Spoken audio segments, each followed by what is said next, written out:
our webinar today, The Age of Virtual Fundraising. It's 2:03 right now. For those of you that are just joining us for the first time, I wanted to give you a quick intro on who we are at CariClub. My name's Jody from CariClub, and we are a social impact platform that matches young emerging professionals or your high potential millennials to nonprofit boards. And not only does our platform enable our members to do good on a deeper level, it also provides a way for them to grow their professional network and gain new skills. And for the nonprofits, it's a chance to build a truly diverse associate or governing board. And our solution, the CariClub solution, from board matching to events, really paves a path for the opportunity to truly make a difference in the world. And on top of that, we also aim to be a community where we can share and learn from each other, especially in times like this where, everyone is changing with the times, changing day by day, week by week. We're all in the same boat. And, with everything going on in the world, we find it extremely important to have open and candid conversations about relevant topics with our community. So in today's case, we're going to talk about virtual fundraising. And just for your reference, these are our corporate partners. So today, together with UNICEF USA and American Cancer Society, we'll do a deep dive into how these deeply impactful organizations have navigated through the changes that we're all facing. And before we get started, a few housekeeping things.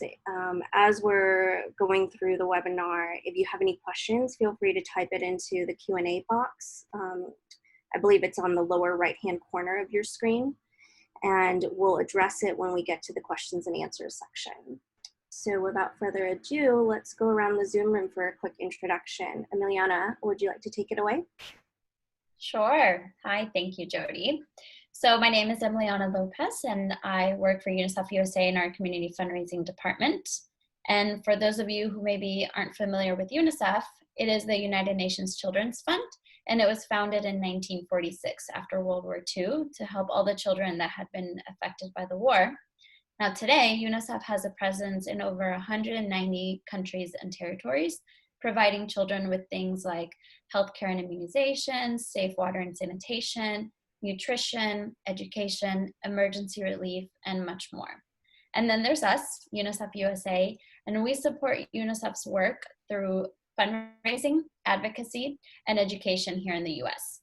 So we do this through a growing base of supporters, so from individual donors to corporate partners, foundations, and NGOs, as well as campus clubs and in high schools and colleges, and volunteers all throughout the country. And then within UNICEF USA, I work specifically, like I said, for our community fundraising department. So I get to oversee, vet, manage, and support individuals or groups who want to put on a fundraiser or awareness-driven event on behalf of UNICEF. So this is what we call third-party events or passive beneficiary events. So now I'm going to pass it over to my colleague Bridget, who is actually going to introduce and talk a little bit more about our Young Professionals Network, which I get to work very closely with since, as you can imagine, they put on a lot of events for UNICEF. So over to you, Bridget. Awesome, thanks, Emiliana. As Emiliana said, Nextgen is our group of millennials, of people in their 20s and 30s who are engaged and passionate about UNICEF's work and their mission. And they use sort of those same three core principles of UNICEF USA, of fundraising, of educating, and of advocating for children to make their impact. So they're doing that all domestically here from the US, but that impact is for the most vulnerable children in all the places where UNICEF works globally. Nextgen's mission is simply to engage and inspire the next generation of leaders in support of UNICEF's global mission, leveraging our potential for catalytic impact as philanthropists, activists, and advocates for every child. We are centralized in 5 main cities in New York, Chicago, Atlanta, Los Angeles, and the Bay Area. And that's where we have our Nextgen boards who really manage and plan and oversee their Nextgen communities per city. And they do that sort of based on the region and what their community wants to see from their goals and from all the host of activities that we provide.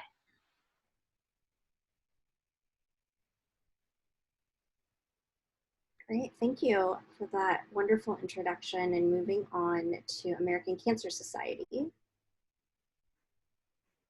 Yeah, so hi everybody, my name is Diane Gomez, and I work out of the New York City office here based out of Brooklyn at the moment for the American Cancer Society. So I work in community development, and just to give you a little bit of a background on what the American Cancer Society does and what we do nationwide. So we are a community-based health organization dedicated to eliminating cancer as a major health problem. While most people know us for our research, which has certainly contributed to major breakthroughs in treating and preventing cancer, we do so much more. We promote healthy lifestyles to help you prevent cancer. We fight for life-saving policy changes with our legislators to ensure that funding for cancer stays with cancer, and that access to care is a priority when it comes to Congress and our community policies. We provide everything from emotional support to free lodging for cancer patients who are traveling out of town for treatment through our Hope Lodge program, to a 24/7, 365 live hotline through our National Cancer Information Center. So at the moment, of course, as I'm sure many have been affected as well, COVID-19 has sort of caused us to take a significant hit in our fundraising for 2020, which has forced us to reevaluate sort of how we do business in the community. So we've now gone back to what we do best, which is research, education, advocacy, and service for our cancer patients and their caregivers.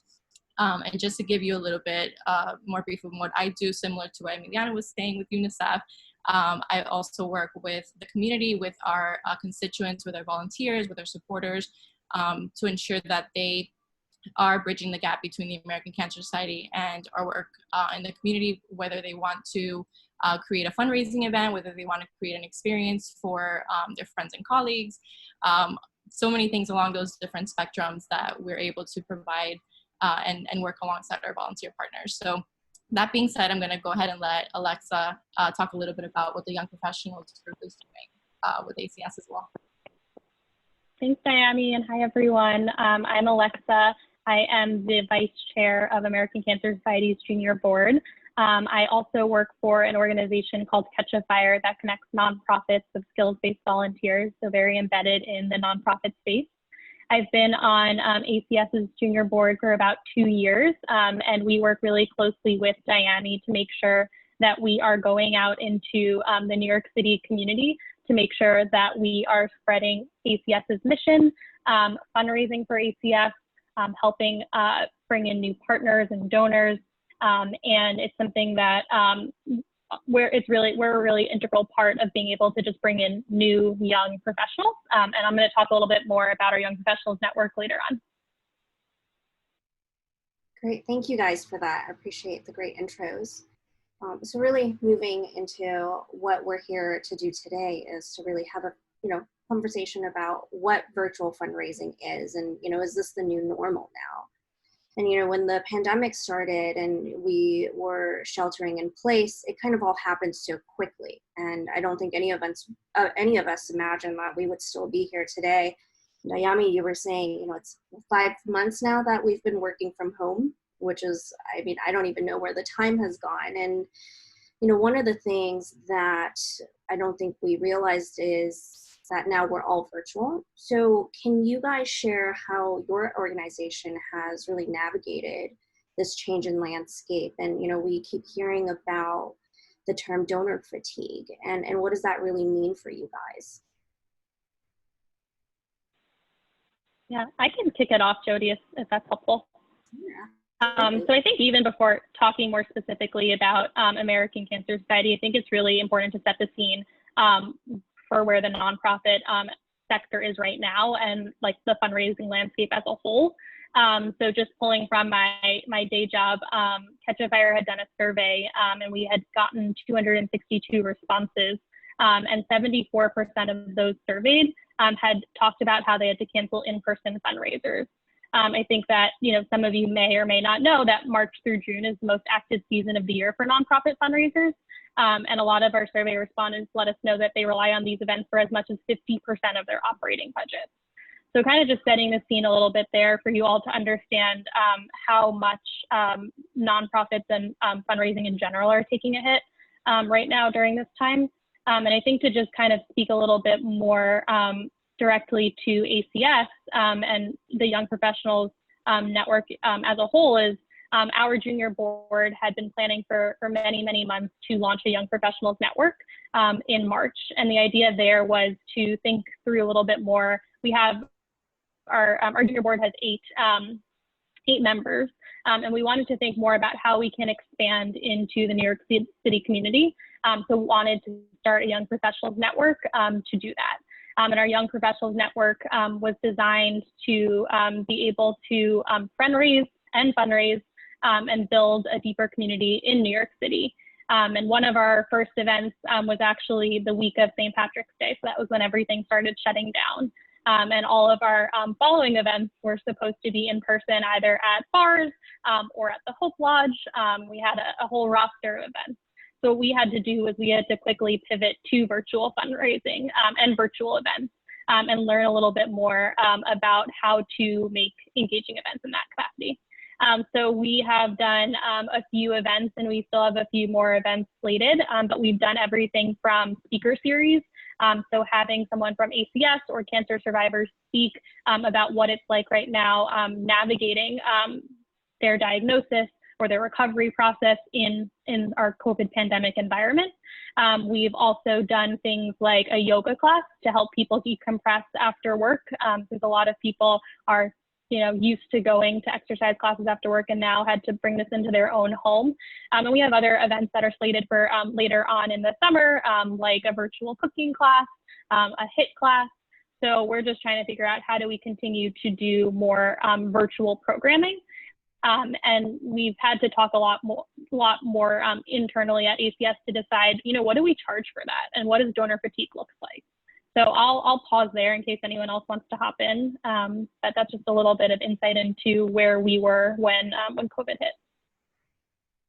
Yeah, and I can piggyback off of that because, right, and you just mentioned it, Jody, like right at the beginning of when we were starting to work from home was in the middle of March, and spring for us as an organization is the biggest season for our fundraising, right? So when we talk about our Relay for Life events, it's our signature, like the main source that we get our funding. So it goes without saying that our funding took a really huge hit from everybody sheltering in place for 5 months. So we had to pivot pretty quickly. And I know that we are all using that word and we're probably tired of that pivoting word, right? But it speaks to exactly what we had to do. We had to learn a really, I guess, fancy skill set. So from our perspective, one of our biggest pain points is technology.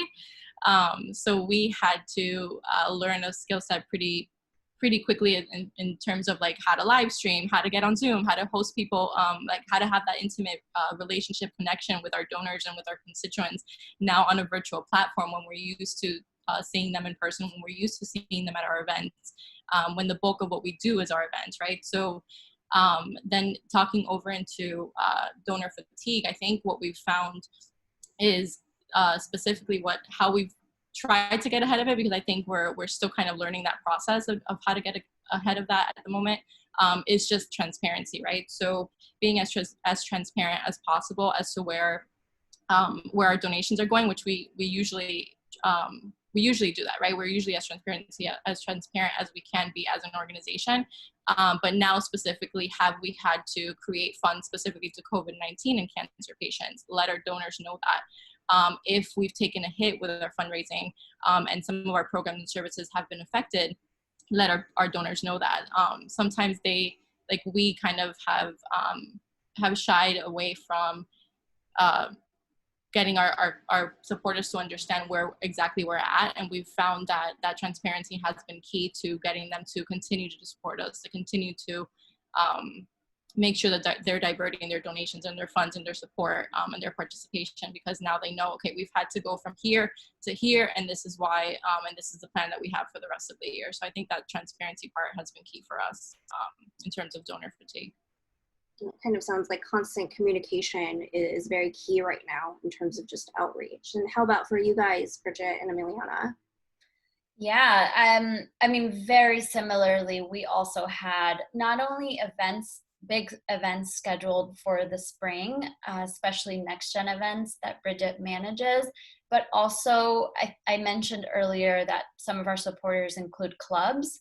And so when they all had to be sent home, you know, they didn't have a way to submit their end of year funds, which is also, which means we also took a hit in that sense, right? Now, so again, right when COVID hit, all of our in-person events were canceled, but at the same time, people wanted to fundraise for COVID as well. So I think it was very unique. And the thing is that UNICEF is uniquely positioned that we as an org, people look at to UNICEF when a disaster hits, and that was true of COVID as well.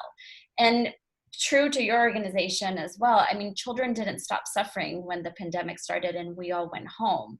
So now more than ever, your constituent or the people that you serve, and for us children, they needed us. So UNICEF globally responded quickly, and then we as UNICEF USA, we worked to kind of similar in the vein of communication to share that information with our supporters, the facts, the figures, the ways in which UNICEF was taking action around the world quickly for those kids, the most vulnerable kids who were now even more vulnerable due to the pandemic, so that they could be inspired to take action. So that kind of translated into us pivoting in two main ways. So one, very similar to what you have mentioned, offering those virtual fundraising opportunities through our current platforms. So we have two platforms that I'll get into a little bit later.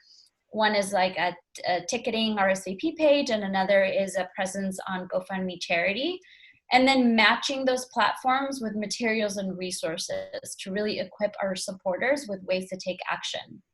And then regarding donor fatigue, you know, I think it was important for us to also kind of be mindful of that. So it wasn't just about fundraising. We also saw that there was a lot of interest and need for awareness-driven events, and it kind of turned into a two-way stream.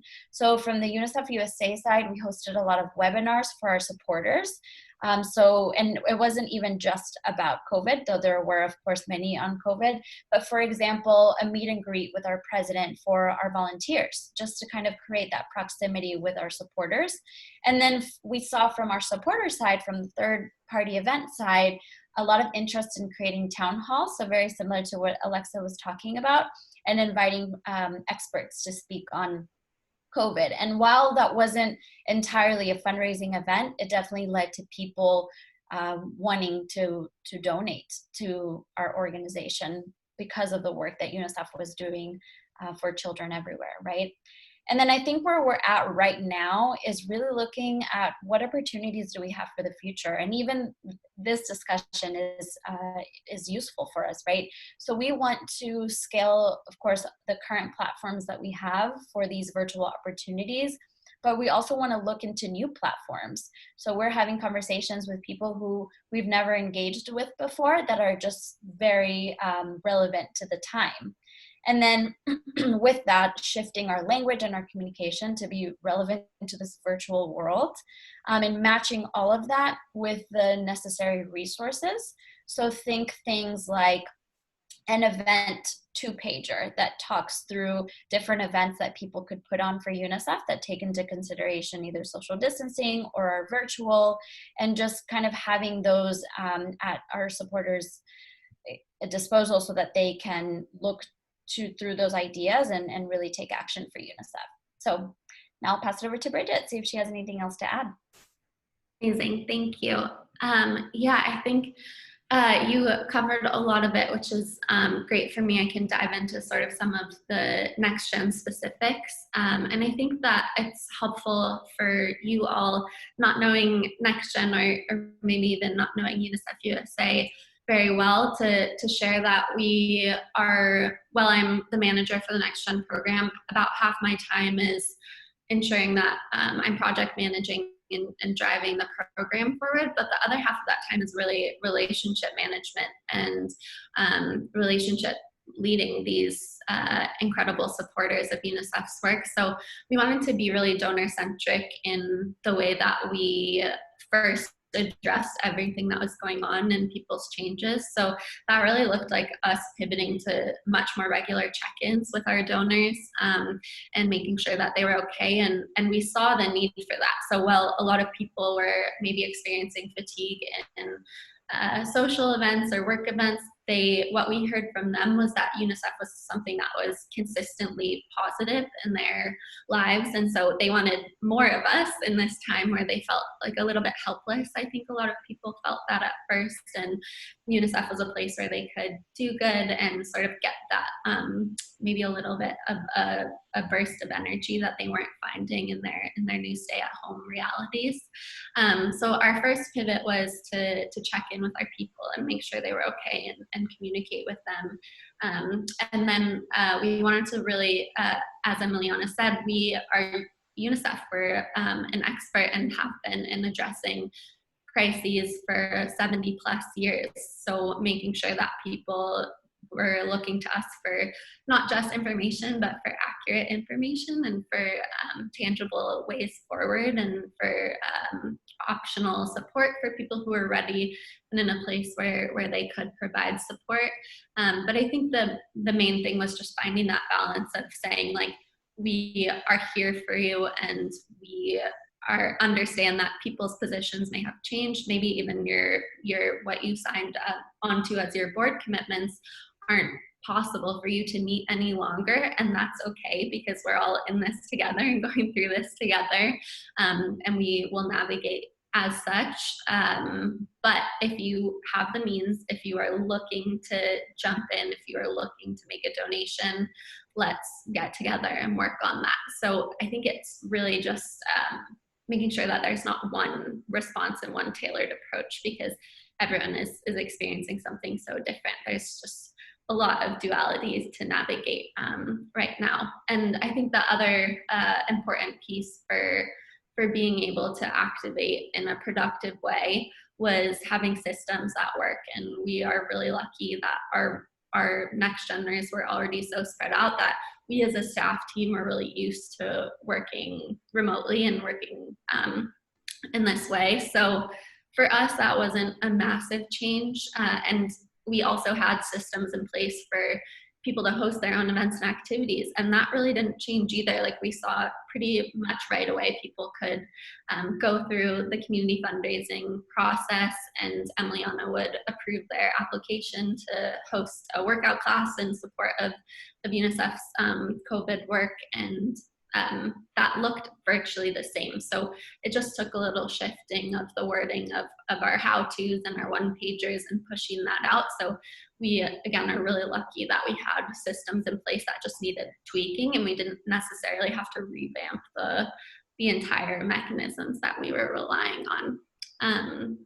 I think another really important thing for our Nextgeners was that they were so used to operating very autonomously in their different regions and driving their own sort of curriculum and curating what Nextgen involvement looked like for those cities. But in this new age, what they are thinking is sort of like the best approach for everyone is to give up a little bit of that autonomy in order to have more support from our end as staff, like to have a more centralized and a more national approach, because we have a lot of opportunities now that we can put forward that they can participate in. And we don't want people doing double work, and now that everyone can sort of tune in from their homes, it makes more sense to have a more centralized and a more national strategy. So that's an interesting pivot for us. Well, thank you for sharing that. And, I couldn't agree more about just that constant communication, and even from our end, just reaching out to our nonprofit community, reaching out to our members, just, not even about, hey, how is your board matching going? It's really, how are you doing? And, how's your work from home going? And having that conversation, I think it just showed us even more so just that phone call and that connection is so important.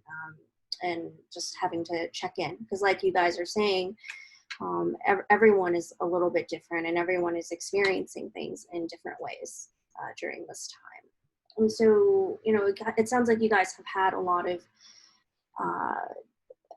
different events going on, and obviously with that comes a lot of trial and error, making sure what works and what doesn't. Do you have some success cases just with virtual events that you can share and how you went about doing it? Marie Dayami. Yeah, I can start with that one. So I think the biggest piece that we found is being flexible, right? So outside of the fact that we know we want, we know that we have to be fundraising, that's a priority because we can't carry out the programs and services that we do without it.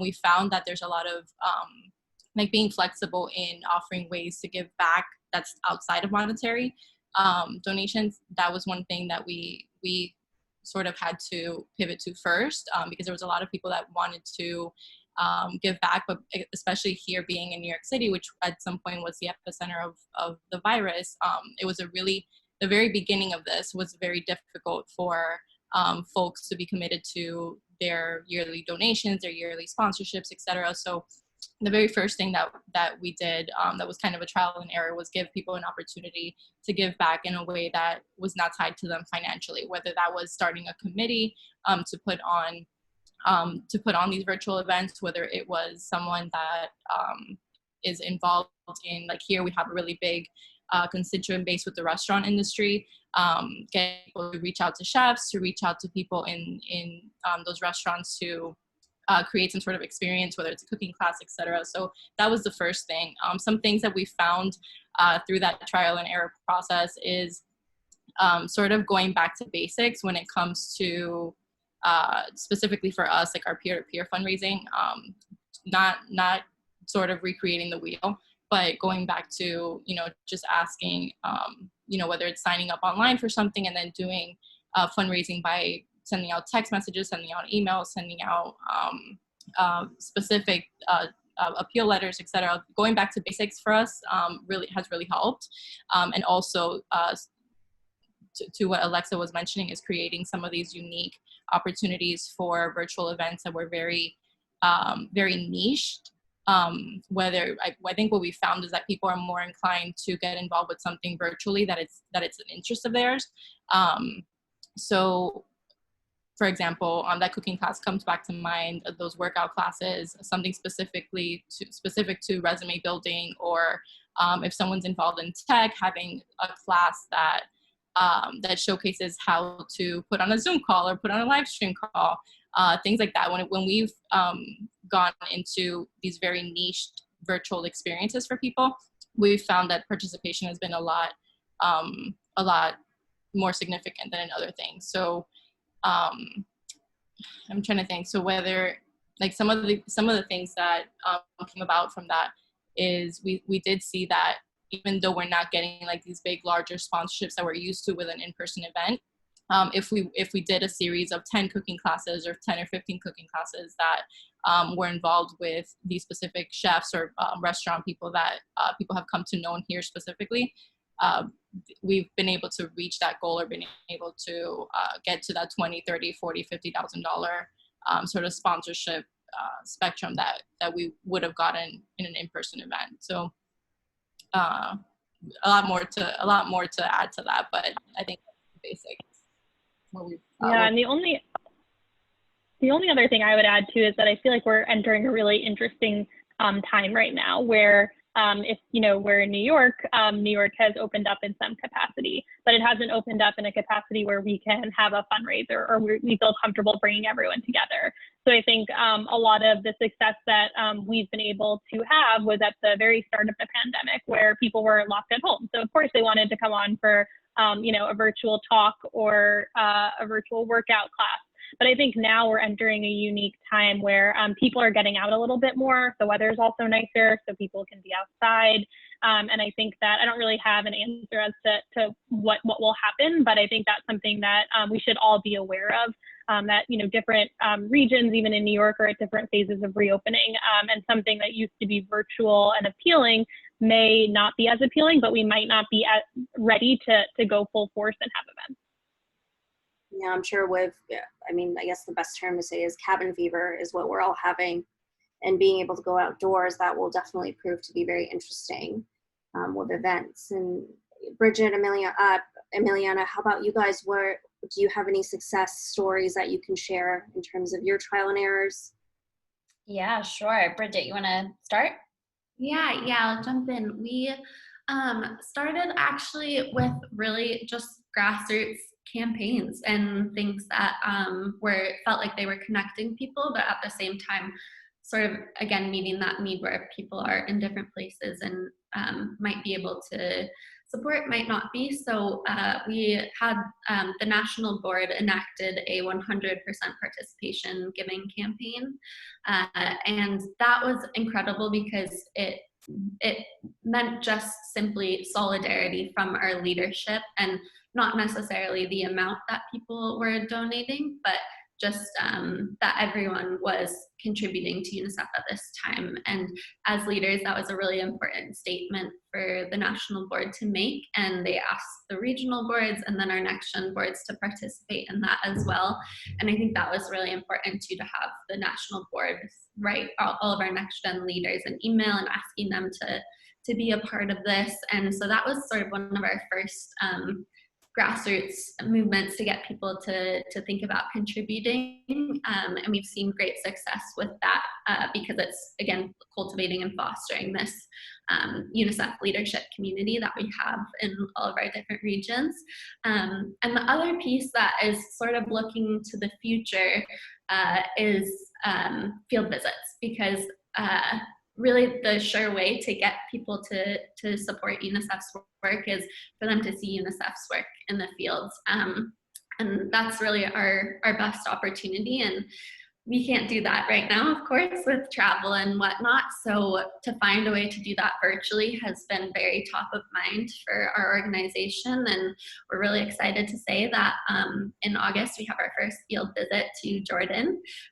And that will be, I think, a huge game changer for us. And we piloted a mini one about 3 weeks ago now, and we had some Nextgen members on, and they were just in awe of how we were able to take them to the field virtually. So that went really well, and we've now decided to do this about quarterly or every month and a half or so. So we have a lot of field visits coming up that is not just unique in that the minimums for UNICEF to go on a field visit are very high normally. So this is actually bringing in more people than we would otherwise be able to, and building more inclusivity around who is able to actually see UNICEF's work firsthand, which is really fantastic for us. So we're really excited about that. It's a huge success. Wow, congratulations. I can't imagine all the details that goes into that, but that sounds very, very exciting. I'd love to hop in on sort of behalf of the audience and help answer a few questions they've been asking. Some of them may be nonprofits as well. And so if you have any specific tips or tricks for fundraising, I think that would be definitely of interest. Specifically, one question is about how to price virtual events. Are you doing this on a donation, suggested donation basis? Is there a required fee to join the event?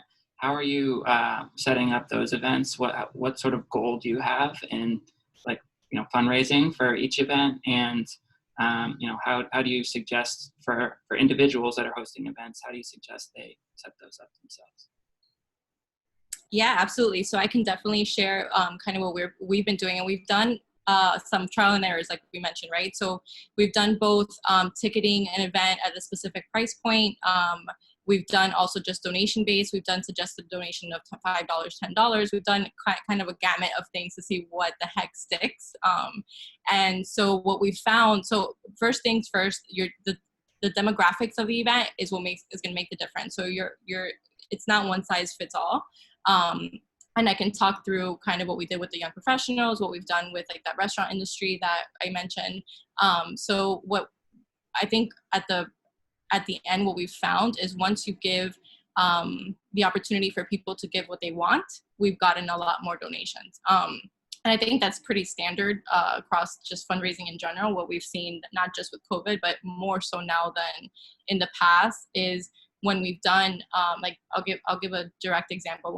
When we did an event that was specifically to the culinary industry and was $50 a ticket, which made sense for that demographic and that constituent base, I believe we got anywhere between 12 to 15 people that registered. And by the time that we did the next event where we just made a donation-based donate what you want, we didn't have a single donation under $50, $75. So we ended up making at least twice as much as we did that first time. So what I'm seeing is that once you're giving them an option to donate kind of what they're willing to pay for that particular experience, that has been a lot more fruitful in terms of getting towards our donation goal. When we talk about the average that we've made through our virtual events, it's been anywhere between $600, $700 for one event that's specifically to the young professional community. And then across the whole series, I think we ended up making maybe $1,500, Alexa, something like that, to one single event that was specifically in our what we call our distinguished event space, which is higher net worth individuals and more corporations and companies.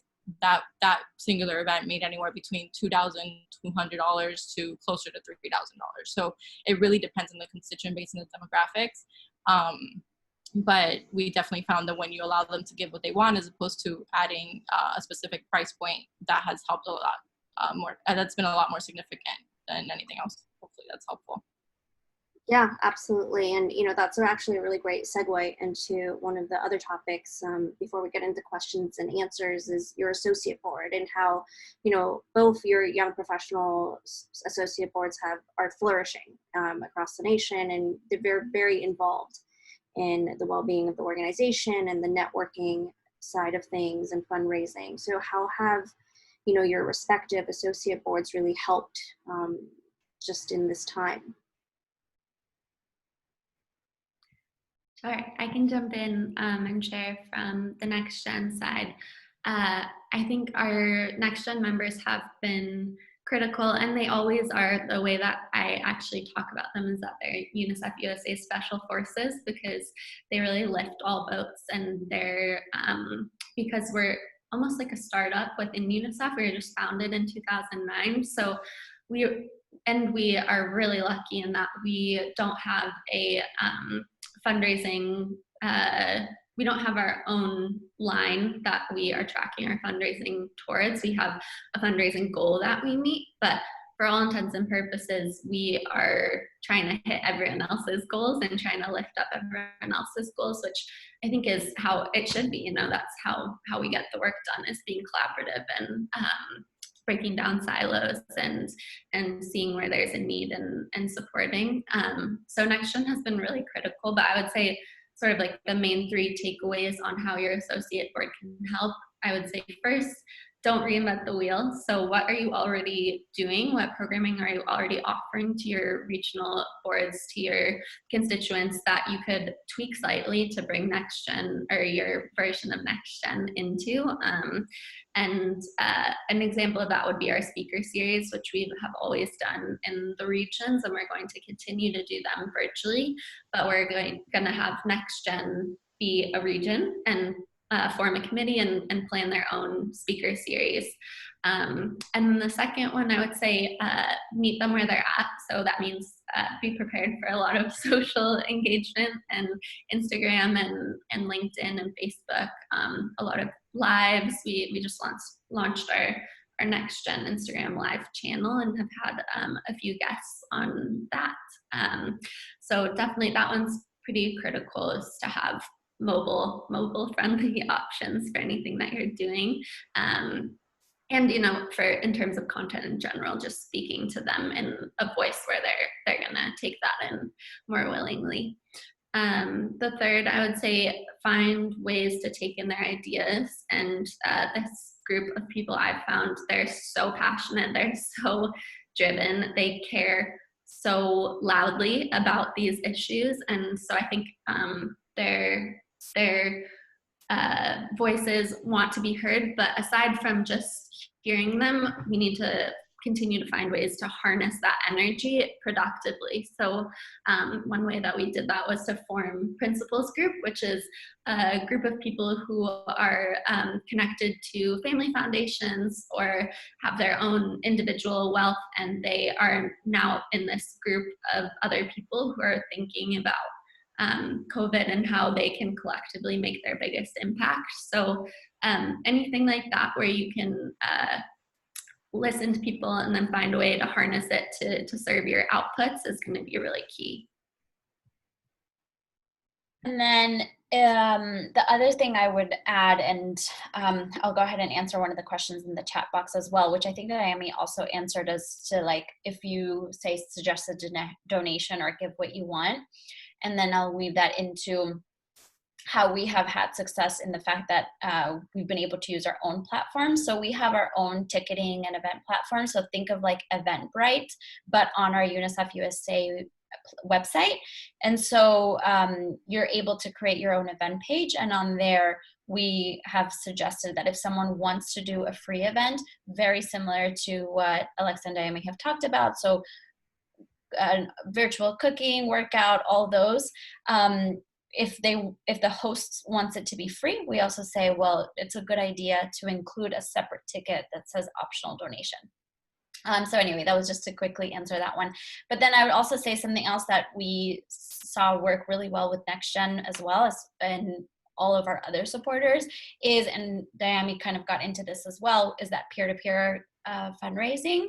And so we have a presence on GoFundMe Charity, so a platform on GoFundMe Charity, and we've seen a lot of success with that. So GoFundMe isn't new to UNICEF USA, but we've definitely seen it just skyrocket since the pandemic. So also giving your supporters a way to participate in online fundraisers can be a really great way to stay connected and to have them make an impact. So we've seen people who have just started GoFundMe pages for COVID, or we've seen Nextgeners and other supporters who have dedicated their birthday to COVID. And so they've said, you know, we can't go out and celebrate my birthday this year, so donate what you would have bought me in a birthday drink, for example, and raised, you know, like $5,000, sorry, $5,000, anywhere from that to doing like a more planned campaign for COVID. And we saw a Nextgener who raised over $25,000 for COVID in this way. So similar to what Diami said, go think about those basics and think about the platforms that are out there that could help you meet those goals. Thank you for sharing. And Alexa, do you have anything to add as well, given that you are also the vice president of the board? Yeah, I think the only thing I would add from a fundraising ACS junior board perspective is that I think the value we've been able to add is that we're really running our own stream of events. So it's separate from what ACS as an organization is doing, which is focused on a very targeted group of young professionals in New York City. So we're doing this as an extension of ACS, but this is already on top of all of the events that ACS has planned. And I think from like a broader perspective, though, there's so much more that junior boards and associate boards can do to support organizations as a whole.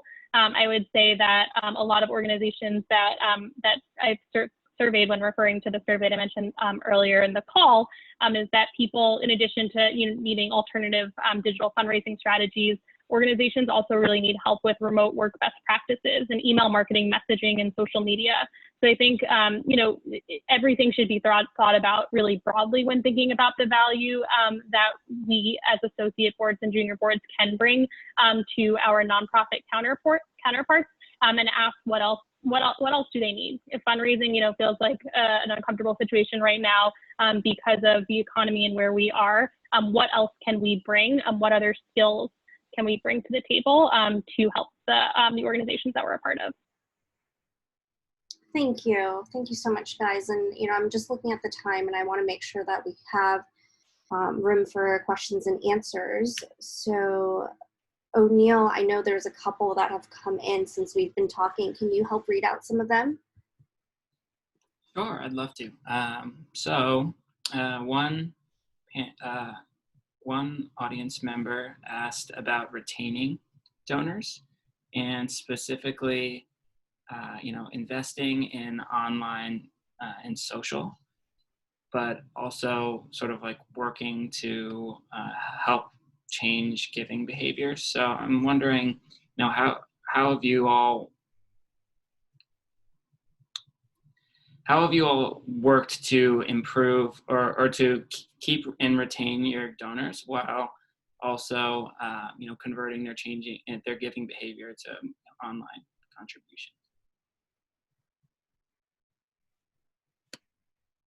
Dayami, do you want to go?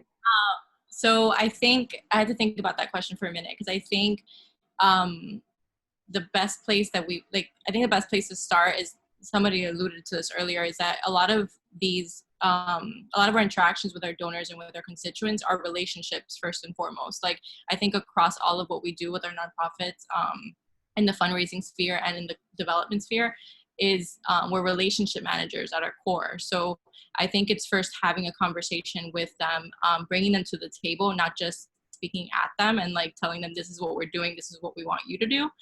It's more so, let's work on this together. Let's see how we can get through this together.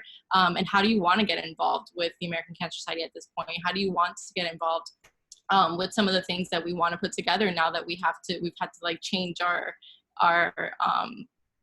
spectrum of things that we offer. So I think that's the best place to start. I don't know. I did read that they said retrain. So I don't know exactly what the person who asked the question meant by retrain, but I think it just starts with a conversation and putting priority into that relationship that you have with that donor or that team or that young professionals group or junior board, and seeing how they want to work with the organization going forward. I think that's the most important piece. I can say from our perspective, I think are really lucky in that the way that Nextgen was formed was sort of out of this moving away from your typical average donor who is in their 60s and who is writing a check to an organization that they care about. And so it's always been, there's not a ton of retraining involved. It's always sort of been about peer-to-peer fundraising and about leveraging and amplifying voices on social and engaging with them in this way. So I'm not sure if your constituency is in their 20s and 30s, but we haven't found that as a major challenge for us. Definitely thinking about how we are going to hit our fundraising goals, not having these events and activities is something that we are thinking through and are concerned by. But in terms of engaging with them virtually, that's always been a part of our program.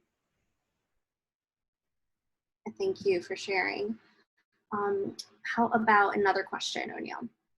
All right. Has anyone tried to engage your match donors and corporations or foundations that match individual donations? Yeah, I can jump in a little bit. We do have a corporate department at UNICEF, so I'm by no means an expert. But when people join as Nextgen, we make sure that they're aware that we have, we ask them basically if they have corporate matching at their company, and then make sure to put them in touch. And that's something that's really important for us, because a lot of people can match their monthly contribution to Nextgen, and so they can double that each month, which is really fantastic. But I will say from our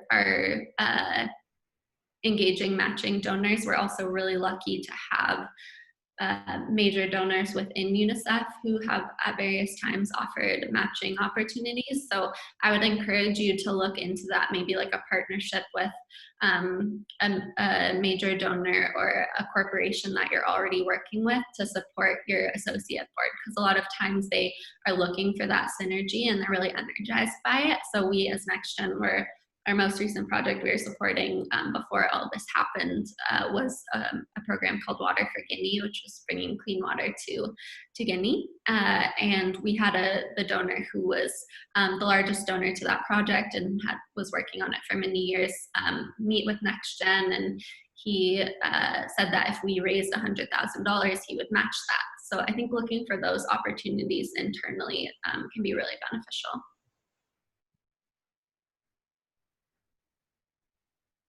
Oh, Dayemi, I think you're on mute. Am I back? Yes, you're back. Thank you. So I think from our standpoint, we've always kind of had that option. So like with our signature events, like Making Strides Against Breast Cancer, our Relay for Life events, things that we've had over the last 20, 30 years, we've always had like on our platform when somebody goes on and signs up for the event, it's just a specific question: does your employer match? And if they put yes, then that goes through a process with our matching gifts department that then follows up with that employer and just matches that donation.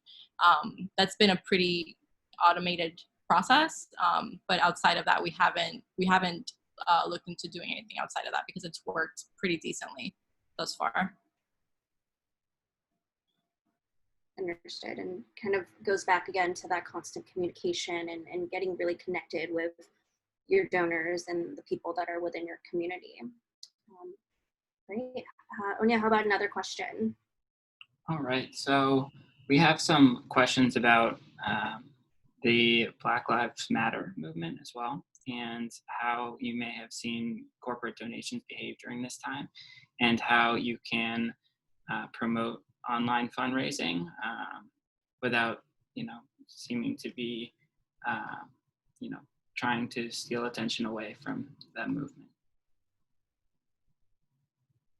That's a great question. I can jump in and say that for us as UNICEF, we are, for addressing COVID is very straightforward. We have been addressing emergencies for 70 plus years. We vaccinate half of the world's children. And so it's a public health issue. UNICEF is on it. We have information. We have a plan for this. Because we don't work domestically, it felt like really challenging for us to mitigate between what felt like at its core a human rights issue, an equity issue, which are UNICEF's founding principles. So just making sure that our constituency knew that that's what UNICEF's ethos is, and that's what we stand for. And while we don't have a robust domestic program, because the way that UN body organizations work is that we have to be invited into a country to work in the country, and that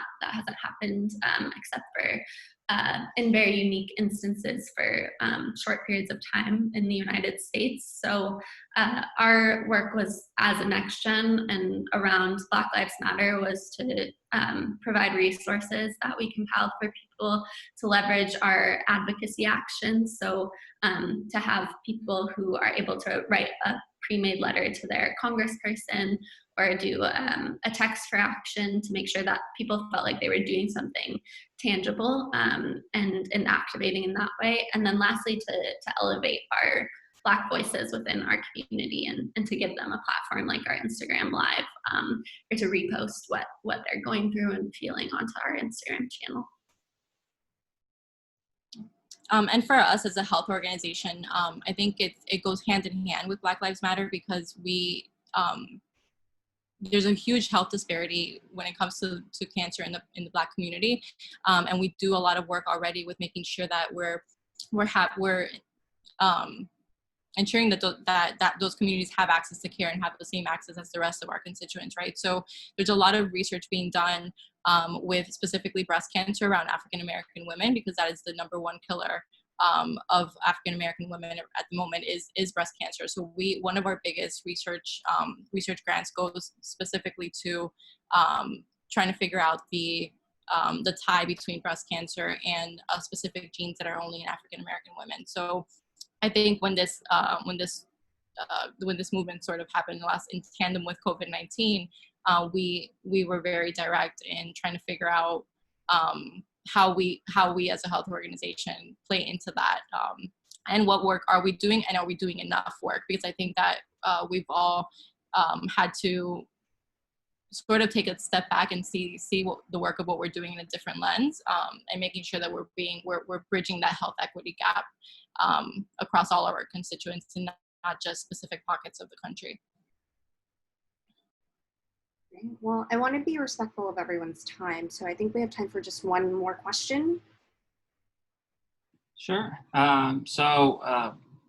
this can be sort of a very quick two-part question. The final question was about the associate board, and it seems like they have a lot of energy and a lot of interest in getting involved. And so, how do you sort of manage that and give them a way to do that? And then, finally, how can people get involved in your organizations today?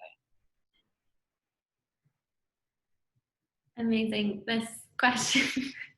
Can I ask this question out to everyone else?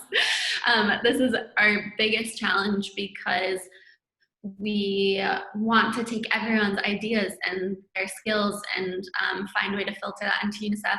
But sometimes it's not a right fit. Sometimes it doesn't make sense. Sometimes we don't have the resources. So coming up with a system to sort of filter, I think, is really key. And we have an internal system that our team uses that's literally just a survey of like, is this tracking towards our goals? Do we have the resources to support this team, or financially if that's needed for this goal? And then what is the reach from this? Is it reaching new demographics? Is it ensuring that more people know about UNICEF's work? So we sort of go through a filter of as all of these ambitious ideas come our way. And then we're also really lucky for like event-specific ideas to have Emiliana, because she is a human that she is filtering everyone's ideas for events and activities specifically that they want to host on their own.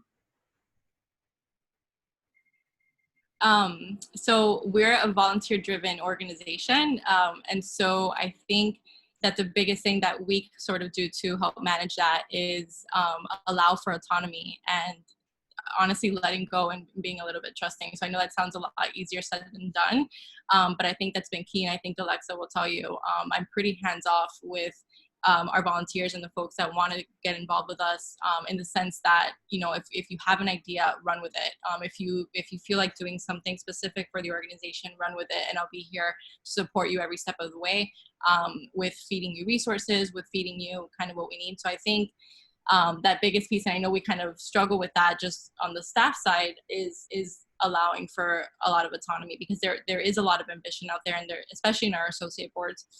And in this millennial group and in our young professional demographic, there's a lot that people want to do. And honestly, it's just been about letting them do it.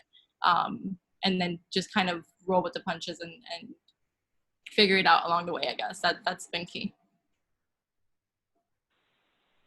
Yeah, and I think the only other thing I'd add in the last 30 seconds is that we've really tried identifying the strengths of our junior board. What are they doing in their day job? What did they go to school for? What are they really good at?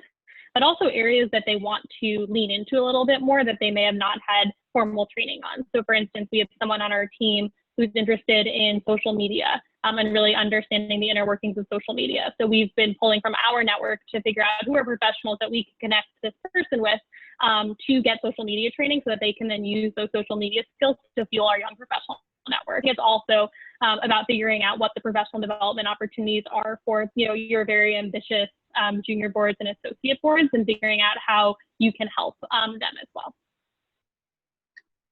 Great. Well, everyone, it is 3 o'clock. So again, thank you so much for your time, but I know we're all busy and want to be respectful of that. So if you, in the audience, have any other questions, feel free to go on to CariClub.com, reach out, and we'll help with any questions, as well as go on to UNICEF USA and American Cancer Society's websites. You'll find a lot more information there. And we have recorded this webinar, and we will send out the recording for your records and reference, and feel free to pass it along afterwards. And that being said, thank you again to our panelists so much for joining us today. And thank you to the audience for joining us today. Great, thank you everyone, bye.